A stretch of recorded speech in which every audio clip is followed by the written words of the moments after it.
You probably remember the moment M.I.A. stood on the biggest stage in America and left everyone completely stunned. Yet, that infamous Super Bowl performance was only the tip of the iceberg.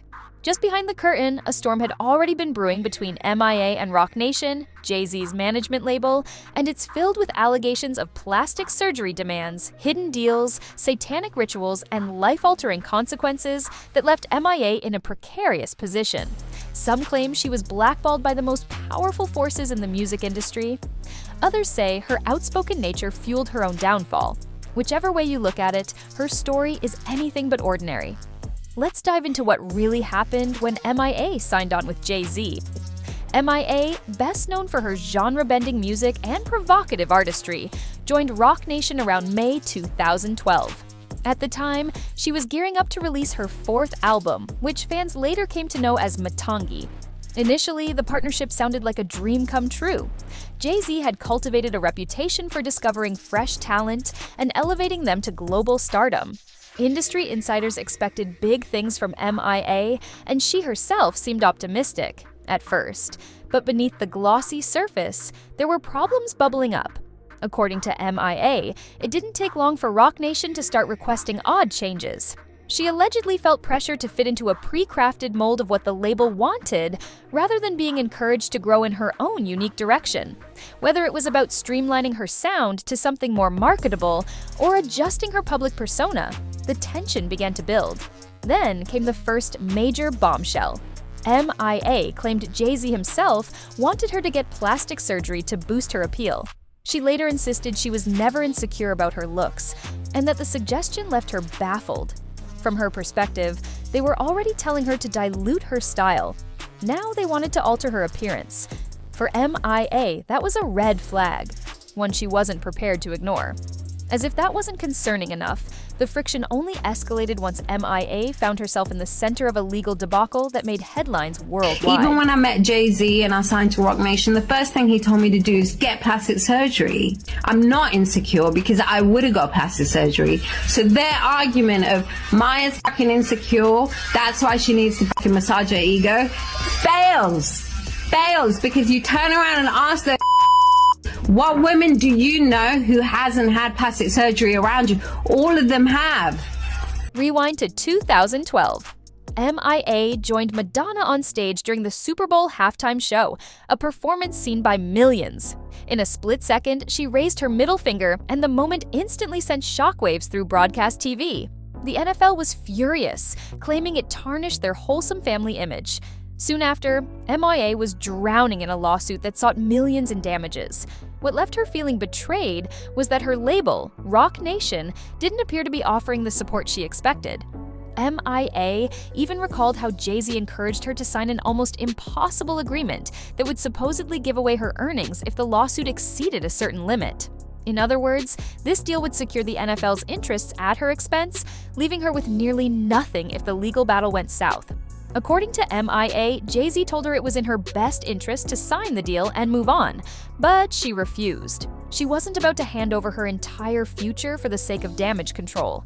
M.I.A. later shared details in an interview, saying the proposed contract was so outrageous that it felt like a setup to push her into oblivion.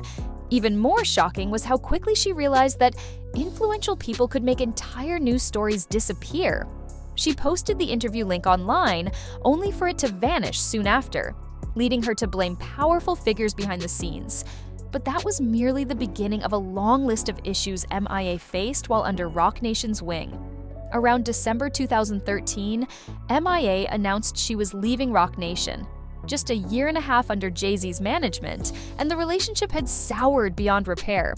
The breakup happened right around the time Roc Nation allegedly pulled a trailer for M.I.A.'s documentary, which showcased the behind-the-scenes process of creating M.I.A. She felt the label was suppressing her artistic voice, and it didn't end there. M.I.A. also claimed the label wasn't comfortable with the album's original tone, insisting that she darken it up. In her words, they had built her up as a public enemy #1 figure, only to balk when she wanted to showcase something positive. For M.I.A., this was the ultimate contradiction. One moment, she was being portrayed as an edgy, boundary-pushing artist. The next moment, her management wanted to rein her in to fit some predefined image. It was enough to drive her away from the label altogether. Soon, M.I.A. fired off a statement saying goodbye to Roc Nation and thanking those who supported her Matangi album. On the surface, it looked like a standard parting of ways. Underneath, it was yet another step in a feud that seemed to be fueled by secrecy, control, and power. If you thought the worst was over for M.I.A., the revelations that came later painted an even darker picture, one involving rumors of sinister rituals and manipulative tactics. M.I.A. didn't just walk away quietly. She began speaking more freely, suggesting that behind the glitz of the music industry lies a disturbing undercurrent of ritualistic and occult-like practices. Specifically, she implied that Jay-Z and others in his circle encourage or engage in these acts as a way to garner more attention, hype, or success for their artists.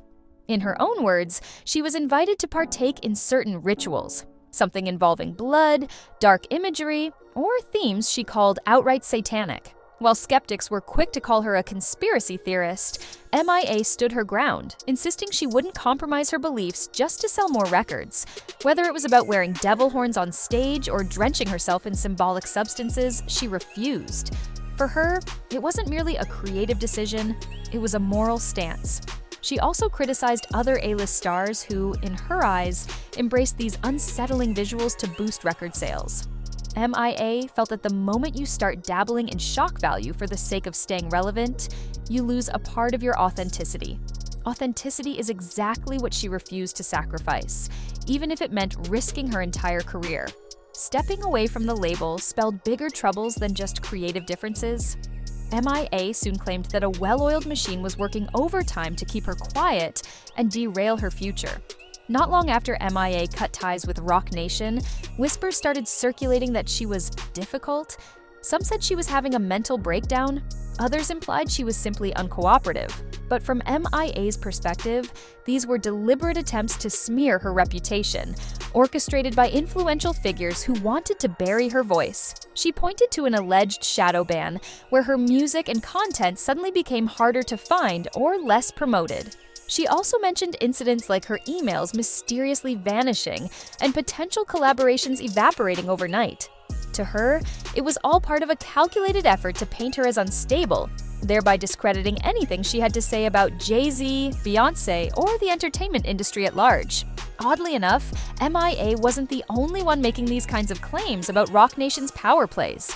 Other artists have whispered about similar tactics, contracts that suppress certain creative freedoms, hush-hush deals that make disputes simply go away, and an unwritten blacklist for those who refuse to toe the line. M.I.A. felt she had become one of many in a long line of casualties. Still, some folks question whether her outspokenness was the main factor that alienated her from mainstream powerhouses. They argue that the bigger the claims you make, the harsher the pushback might be, especially if those allegations target multi-million-dollar brands. However, M.I.A.'s accusations don't stop at the professional level. She also claims her personal life was irreparably damaged, and that key players around Jay-Z conspired to keep her in check. By early 2024, M.I.A. was openly blaming Jay-Z for complicating her personal life, particularly with regard to her child. She posted receipts on social media, alleging that she was denied a visa to visit the United States, effectively separating her from her son. M.I.A. insisted it wasn't just about a past mistake, like stealing food when she was 18, but about her outspoken stance on global politics and humanitarian crises. She believed her activism on Middle Eastern conflicts and her calls for peace made her a target. In her eyes, the powers that be found a way to retaliate by hindering her movements and family life. She also mentioned an infamous cult linked to her child's paternal family, insinuating that the environment was dangerous and that certain allies in Jay-Z's circle helped perpetuate that environment. Worst of all, M.I.A. claimed her son was vaccinated without her consent by a friend of Beyoncé and Solange. Given her antic stance, she found this deeply upsetting. She alleged it was a malicious move designed to poke at her beliefs. If that's true, it only underscores the lengths she says people around Roc Nation might go to in order to maintain control or exact revenge. These allegations start to paint a picture of an artist cornered from all sides, and they tie back to a broader critique of the music industry's hidden hand. Even before parting ways with Roc Nation, M.I.A. had a long history of speaking out against mainstream artists for what she considered a lack of global consciousness. She famously questioned why big names like Beyoncé and Kendrick Lamar only seemed to rally behind certain causes, like BLM, and not others. She pointed to conflicts in Syria or the Middle East, asking why those lives weren't given equal spotlight. As if adding fuel to the fire, M.I.A. lumped the Carters, Jay-Z, and Beyoncé into the same camp, painting them as emblematic of an industry that rewards flashy visuals and superficial activism over substantive change. The more she spoke out, the more she felt the pushback. She wasn't afraid to say that these superstars dabble in the occult, or at least profit from dark symbolic imagery. From her vantage point, that's how you stay relevant in a cutthroat business. M.I.A. also drew attention to how easily narratives can shift when enormous financial and media resources are on your side. She pointed to her own experience as proof that if you cross someone with enough influence, your career can go dark overnight. Music videos get shelved, social media presence diminishes, major publications refuse to give you a platform. To many, her story is a cautionary tale about what happens when you don't comply with the big bosses of entertainment. Of course, every story has multiple sides. Was M.I.A. genuinely singled out, or did her own decisions spark the downfall she now attributes to industry heavyweights? To this day, fans and critics remain split. Some argue that M.I.A. sabotaged her own career. From cursing on live TV to pushing boundaries that many considered off-limits, they believe she courted controversy for controversy's sake.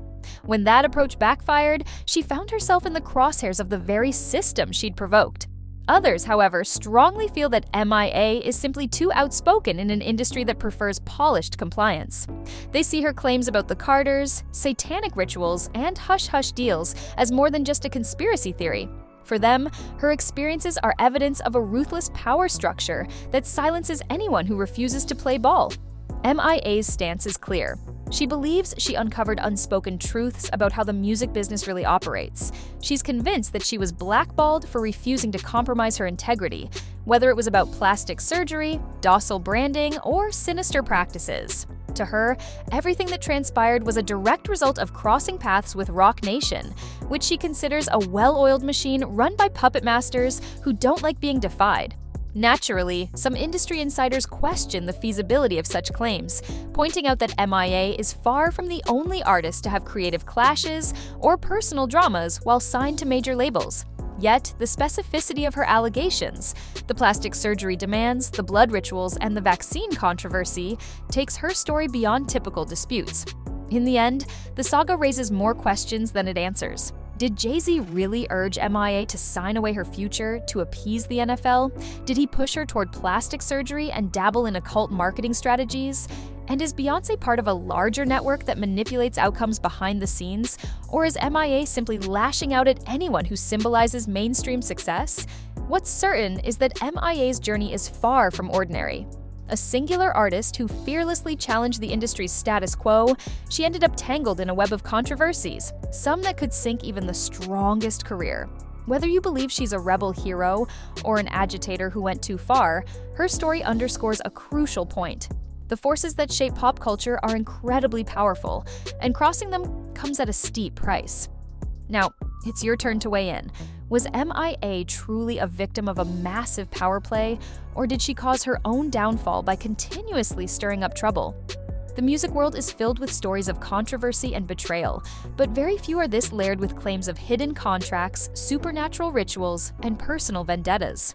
Leave your take below, and let's see where this conversation leads.